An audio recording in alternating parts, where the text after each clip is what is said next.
हम खबर देंगे आपको पाक बहरिया का एंटी शिप मिसाइल का कामयाब तजुर्बा किया गया है पाक बहरिया की जानिब से एंटी शिप मिसाइल का, और ये तजुर्बा निहायत कामयाब साबित हुआ है। पाक बहरिया ने एंटी शिप मिसाइल का कामयाब तजुर्बा किया है। सदर वज़ीर आज़म की कामयाब तजुर्बे पर यूनिट्स और साइंसदानों को मुबारकबाद, तो ख़ास तौर पर यह मुबारकबाद दी गई है और यूनिट्स को ये मुबारकबाद दी गई है, साइंसदानों को मुबारकबाद दी गई है सदर और वज़ीर आज़म की जानिब से, क्योंकि पाक बहरिया का एंटी शिप मिसाइल का कामयाब तजुर्बा ये सामने आया है। मनाजिर आप इस वक्त समा की स्क्रीन पर देख रहे हैं। वज़ीर आज़म के कामयाब तजुर्बे पर यूनिट्स और साइंसदानों को मुबारकबाद।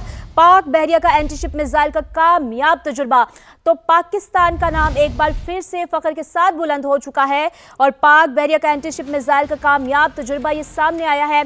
मनाजिर आपने देखे और सदर वज़ीर आज़म की कामयाब तजुर्बे पर यूनिट्स और साइंसदानों को मुबारकबाद, खास तौर पर ये मुबारकबाद पेश की गई है सदर और वज़ीर आज़म की जानिब से।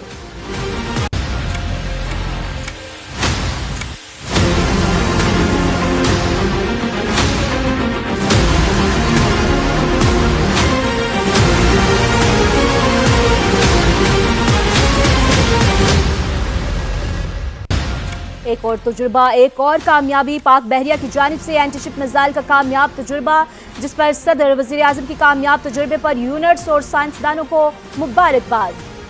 जी बिल्कुल, पाक बहरिया की जानिब से एंटी शिप मिसाइल का कामयाब तजुर्बा किया गया है। ISPR के मुताबिक एंटी शिप मिसाइल ने कामयाबी से हदफ को निशाना बनाया है। सदर वज़ीर आज़म की कामयाब तजुर्बे पर यूनिट्स और साइंसदानों को मुबारकबाद। के वुस्ता में लगी जंग की आग को मुकम्मल तौर पर बुझाने का ये मिशन है, अहम तरीन मिशन है। पाकिस्तान की सिविल और अस्करी क़यादत अहम दौरे पर है। वज़ीर आज़म शहबाज शरीफ, नायब वज़ीर आज़म इसहाक़ डार और वफाकी वज़ीर इत्तलात अताउल्लाह तारक का सऊदी अरब का दौरा, और मैं ये समझती हूँ फवाद कि एक बहुत ही अनप्रेसिडेंट इस वक्त जो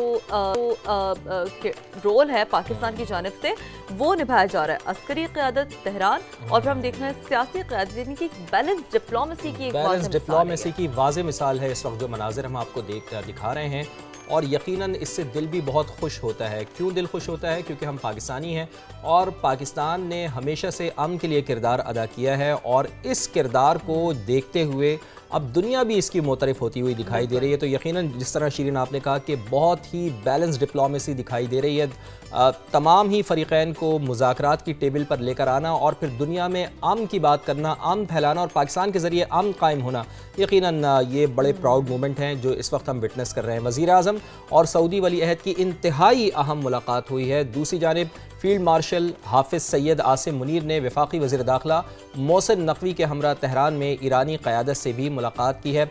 बड़ी अहम पेशरफ्त हो रही है। बिल्कुल, बहुत अहम डेवलपमेंट है। अमरीका ईरान मुज़ाकरात का अगला दौर आइंदा हफ्ते इस्लामाबाद में होगा।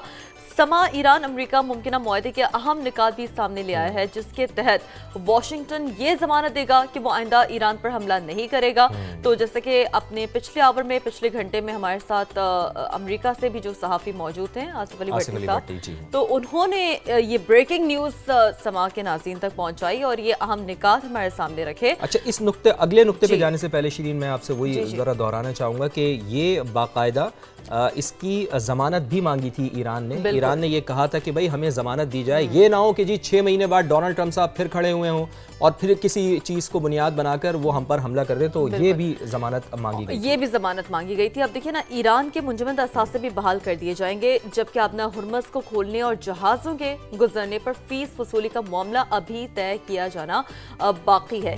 ये वो अहम निकात हैं जिन पर अब जो मुज़ाकरात होंगे तो अब इन पर बात होगी। व्हाइट हाउस की भी इस हवाले से तस्दीक सामने आई है कि ऐसी नशिस्त होने जा रही है, और जैसे कि कैरोलाइन लिविट ने भी कहा, हमने हेडलाइन से सुनाया कि yes it's gonna be on the same place, यानी कि इस्लामाबाद सेम प्लेस सेम मेज, यानी कि की मेज और इस्लामाबाद सालिस एक ही है, सालिस एक ही है। अमेरिका का और ईरान का सालिस पाकिस्तान है। और हाँ। ये भी उन्होंने बहुत अच्छी बात की, चूँकि कुछ दीगर ममालिक भी चाह रहे थे कि वो सालिसी का किरदार अदा करें, लेकिन पाकिस्तान के ही नाम कुराए फ़ाल में निकला और बेहतरीन सिफारतकारी पाकिस्तान कर रहा है और मुज़ाकरात की मेज़ इस्लामाबाद में ही सजेगी।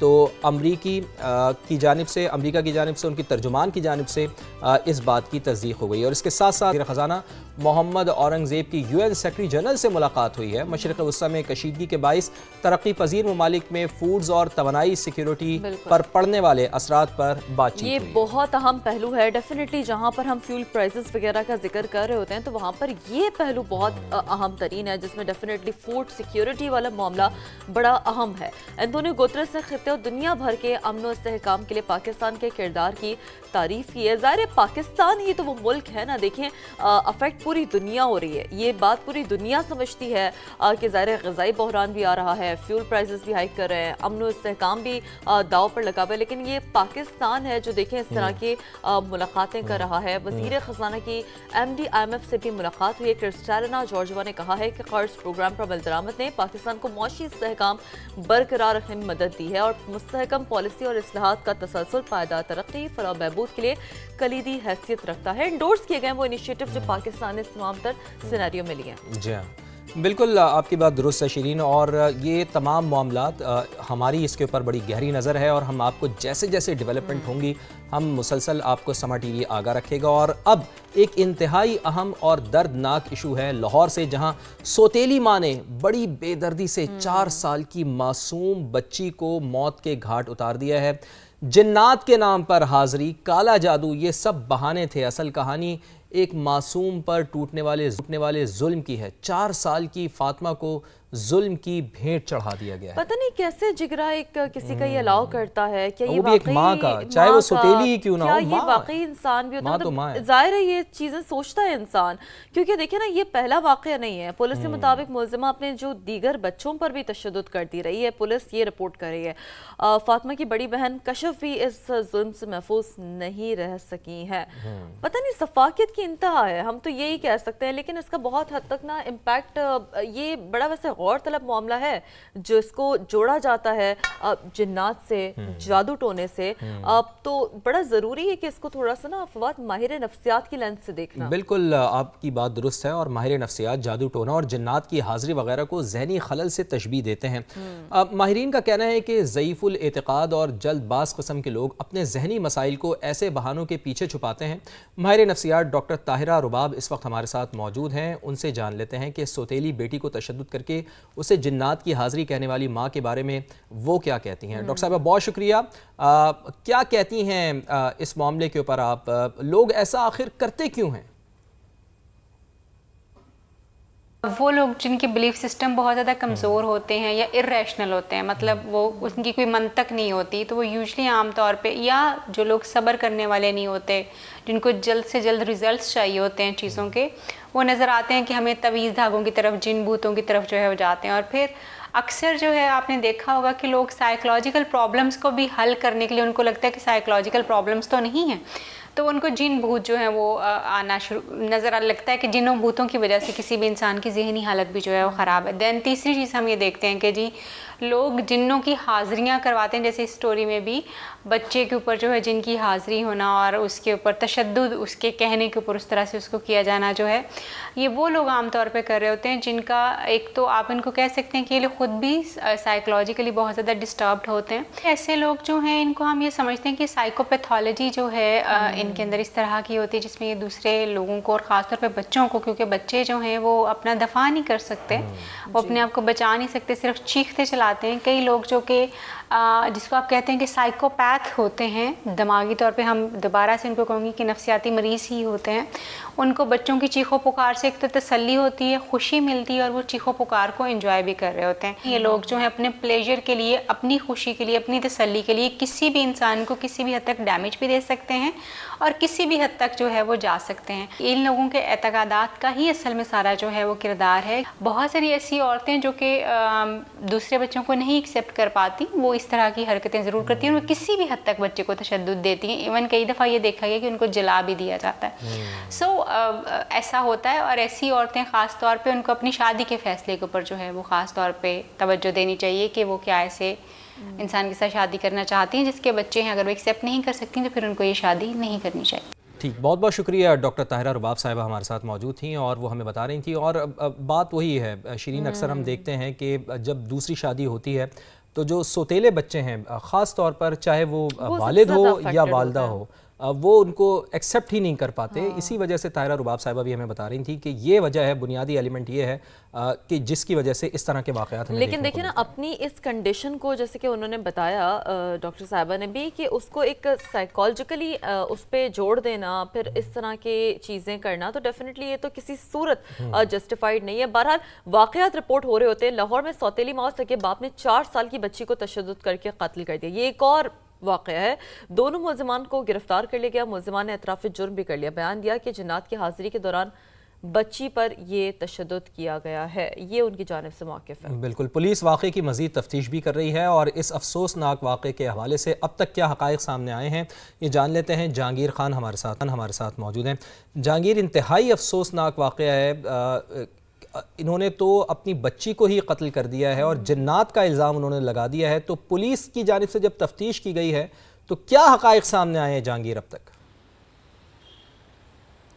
फवाद, ये वक़ूआ जो है ये परसों ग्रीन टाउन के इलाके में हुआ था और बच्ची की उम्र जो है वो 4.5 साल है। रिपोर्टेडली जो इंसिडेंट है वो ये है कि एक खातून और एक मर्द एक 4.5 साल की बच्ची को लेकर जिना हॉस्पिटल गए और जाकर ये स्टेटमेंट दिया कि इस बच्ची को सांप ने काट लिया है। लेकिन बच्ची के जिस्म पर तशद्दुद के निशानात देखकर डॉक्टर्स ने पुलिस को इत्तला की और ग्रीन टाउन पुलिस का एक ASI जो है वो उसने रिस्पॉन्ड किया हॉस्पिटल और जाकर बॉडी का जब उसने एनालिसिस किया तो बच्ची के जिस्म पर इस कदर बदतरीन तशद्दुद था कि रॉड के वार आइडेंटिफाई किए जा सकते थे और जिस्म पर रस्सियों के निशान भी थे, जैसे बच्ची को बांध कर मारा गया हो।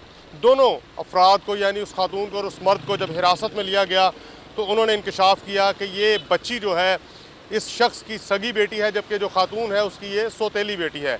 अपने बयान पर ये तकरीबन कुछ घंटे तक कायम रहे कि बच्ची को सांप ने काटा है, लेकिन हालातों वाक़यात और इन मुलज़िमान का जो स्टेटमेंट है उसमें तज़ाद था, जिस पर पुलिस ने फिर तफ्तीश की और इन मुलज़िमान ने एतराफ़ जुर्म किया और बताया कि बच्ची को इस खातून ने जिन्नात की हाज़िरी के लिए तशद्दुद का निशाना बनाया है। पुलिस ने इनके घर पर रेड किया और वहाँ से काले जादू का कुछ सामान भी पुलिस ने बरामद कर लिया। इनके साथ 2 बच्चे और थे, जिसमें एक 8 साल की बच्ची कशफ है, जबकि एक 10 साल का बच्चा एहतशाम है और वो भी इस शख्स के इशफाक के सगे बच्चे हैं और ख़ातून के सौतेले बेटे हैं। पुलिस ने उन दोनों बच्चों को ईदी सेंटर मुंतकिल कर दिया है और बच्ची की जो सगी माँ है शफक, उसको सिंध से घोटकी से बुलाकर उसकी मुद्दत में इस वाक़े का मुकदमा दर्ज किया गया है। खातून का ये कहना है कि ये दूसरी बीवी है, सौतन है उसकी। 2 साल कबल उसके शौहर ने इससे अलहदगी करके नाजिया से शादी की थी और नाजिया ने भी अपने शौहर से डाइवोर्स ले ली थी। नाजिया के सगे 7 बच्चे हैं जो कि उसके साबका शौहर के पास रहते हैं और जो मुलजिम है इशफाक, उनके अहले खाना भी इस तमाम तर मामले में इशफाक की जो है अगेंस्ट हैं, उसके ख़िलाफ़ है। और उनका ये कहना है कि नाजिया ने इशफाक को ट्रैप करके उसके साथ शादी की है। अपनी कुछ प्रॉपर्टी है जो कि वो अपने नाम लगवाना चाहती थी और इन बच्चों को भी बड़ी बेदर्दी से तशद्दुद का निशाना बनाती थी। जो 8 साल की बच्ची कशफ है उस पर भी तशद्दुद किया जाता रहा है और ये दोनों बच्चे जो अभी ईदी सेंटर में मौजूद हैं, इनकी हवालगी के लिए इनकी वालदा ने सेशन कोर्ट से कल रुजू किया था। आज इम्कान है कि ये दोनों बच्चे सगी माँ के हवाले कर दिए जाएंगे, जबकि मुलजिमान का जो स्टेटमेंट है, जो एतराफ़ी बयान है, वो तफ्तीश का हिस्सा बना दिया गया है और पुलिस का ये कहना है कि इनका चालान मुरतब करके इनको जल्द अदालत में पेश कर दिया जाएगा। जो इनके घर से सामान बरामद हुआ है वो एविडेंस के तौर पर रखा जाएगा।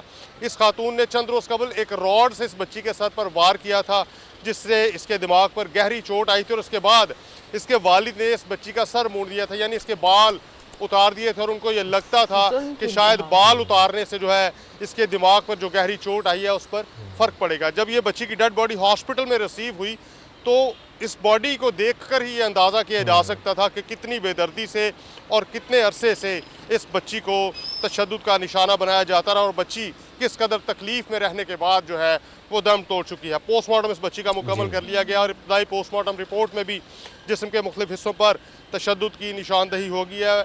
इसकी मौत की हतमी वजूहात सर पर लगने वाला रॉड है या कुछ और है, इसका तयन करने के लिए जिस्मानी अज़ा के नमूने फॉरेंसिक लेबॉर्ट्री भिजवाए गए हैं और फॉरेंसिक रिपोर्ट आने के बाद ये तो फॉरेंसिक रिपोर्ट तो अभी आनी है, मौत की हकीकी वजूहात का तयन होना है, लेकिन इतना जुल्म इन दोनों ने किया है। चले नाजिया का तो समझ में आता है कि वो उसकी सौतेली माँ थी, लेकिन जो बाप था वो तो उसका हकीकी बाप था। तो किसी किस्म की कोई निदामत उसको देखने में आई? पुलिस क्या बताती है जब अपना स्टेटमेंट उन्होंने रिकॉर्ड कराया तो किसी किस्म की कोई नदामत थी उसके चेहरे पर, चूंकि वो तो उसकी हकीकी बेटी थी जहांगीर? फवाद, इस बच्ची का जो सगा बाप है इशफाक, वो कोई अनपढ़ या कोई गवार नहीं है, पढ़ा लिखा शख्स है और एक यूनिवर्सिटी में वो मुलाजमत करता है। अच्छा। और उसके जो 3 बच्चे हैं उसने अपने वालदा से जो है वो ज़बरदस्ती लेकर अपने घर में रखे हुए थे। और जिस वक्त इस मुलजिम को गिरफ्तार किया गया, पुलिस का ये कहना है कि इसके चेहरे पर किसी किस्म की कोई निदामत, कोई शर्मिंदगी या कोई मलाल नहीं था, बल्कि ये अपनी जो दूसरी बीवी है उसके मौक़िफ़ की तायीद करता रहा है कि अगर इसने बच्ची पर टॉर्चर किया है तो किसी वजह से किया होगा, बच्ची तंग करती हुई, इस तरह के स्टेटमेंट से पुलिस को इब्तदाई तफ्तीश में देता रहा है। और हतमी तौर पर जो पुलिस की तफ्तीश में अभी तक ये बात सामने आई है कि इशफाक भी इस कत्ल की वारदात में बराबर का शरीक है। मुकदमा में भी उसको नामजद किया गया है, चालान में भी उसको नामजद किया जाएगा। और पुलिस का ये कहना है कि जो अब तक के हालातों, वाक़यात और शवाहिद की बिना पर तफ्तीश की गई है उसमें मियाँ बीवी दोनों ने मिलकर इस बच्ची को तशद्दुद करके कत्ल किया है। और इससे बड़ी बेटी जो है कशफ, उस पर भी तशद्दुद के निशानात हैं, उसका मेडिकल मुलाहजा भी करवाया गया है और उसको पुलिस ने फिलफौर जो है वो ईदी सेंटर मुंतकिल कर दिया था और इनके किसी और रिश्तेदार के सपुर्द नहीं किया था।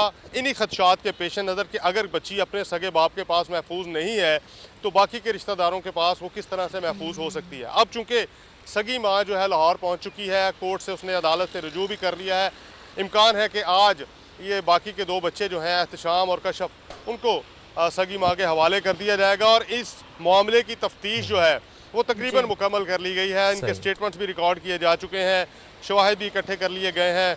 वालदा का मौक़िफ़ भी यही है कि खातून जो है वो कोई काले जादू की पढ़ाई वगैरह करती है और इसका साबका शौहर जो है वो भी कोई इसी नौइयत का कोई काम करता है, कोई आमिल है शायद, लेकिन उसके हवाले से पुलिस का कहना है कि अभी तहकीकात जारी हैं और इस केस की फातिमा के कत्ल की तफ्तीश मुकम्मल करके जल्द इन मुल्जिमान को अदालत में पेश किया जाएगा और फिर इनका रिमांड लिया जाएगा। ठीक है, मुल्जिमान को जल्द अदालत में पेश किया जाएगा, उनका रिमांड लिया जाएगा। बट इस तरह के वाक़यात रुकेंगे कब, ये बड़ा अहम सवालिया निशान है। जहांगीर, बहुत शुक्रिया, बड़ा तफसीलन, बड़ा मुफस्सल अंदाज में आपने इस वाक़े को न सिर्फ रिपोर्ट किया है बल्कि इस हवाले से जो रीसेंट डेवलपमेंट हुई है इस केस के तनाजुर में वो भी आपने